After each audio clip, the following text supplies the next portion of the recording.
வணக்கம்.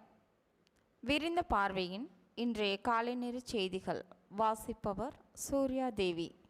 அவினியாபுரம் ஜல்லிக்கட்டில் நாட்டு மாடுகளுக்கு மட்டுமே அனுமதி வழங்கப்படும் என்ற பொது உத்தரவை பிறப்பித்துள்ளது. கலப்பின மாடுகளுக்கு ஜல்லிக்கட்டு போட்டிகளில் பங்கேற்க அனுமதி இல்லை என மாவட்ட நிர்வாகம் அறிவித்துள்ளது.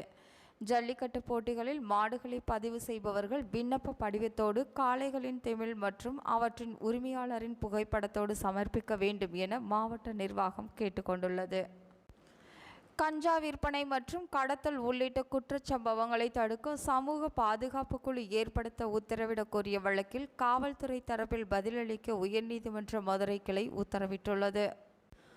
அமைச்சர் செந்தில் பாலாஜியின் ஜாமீன் மனு குறித்து அமலாக்கத்துறை பதிலளிக்க வேண்டும் என சென்னை முதன்மை அமர்வு நீதிமன்றம் உத்தரவிட்டுள்ளது. விருதுநகர் மாவட்டம் கரிசல்குளம் ஊராட்சி செயலாளர் நியமனத்திற்கு தடை விதித்து ஐகோர்ட் மதுரை கிளை உத்தரவிட்டுள்ளது. பொங்கல் திருநாளுக்கு ஒரு மாதம் முன்பாகவே பொங்கல் பரிசு தொகுப்பு வழங்குவது தொடர்பாக அதிகாரப்பூர்வ அறிவிப்பு வெளியிடப்படும். நடப்பாண்டில் பொங்கலுக்கு இன்னும் பரிசு தொகுப்பு அறிவிக்கப்படாததால் திட்டம் கைவிடப்பட்டு விடுமோ என்ற அச்சமும் கவலையும் மக்களுக்கும் விவசாயிகளுக்கும் ஏற்படும் என பலரும் சொல்லி வந்தனர். எனவே பொங்கல் பரிசு தொகுப்பை உடனடியாக தமிழக அரசு அறிவிக்க வேண்டும் என்றும் அதில் கரும்பு இருப்பதை உறுதி செய்ய வேண்டும் என்றும் கோரிக்கை வைக்கப்பட்டுள்ளது. இத்துடன் செய்திகள் நிறைவடைந்தன. வணக்கம்.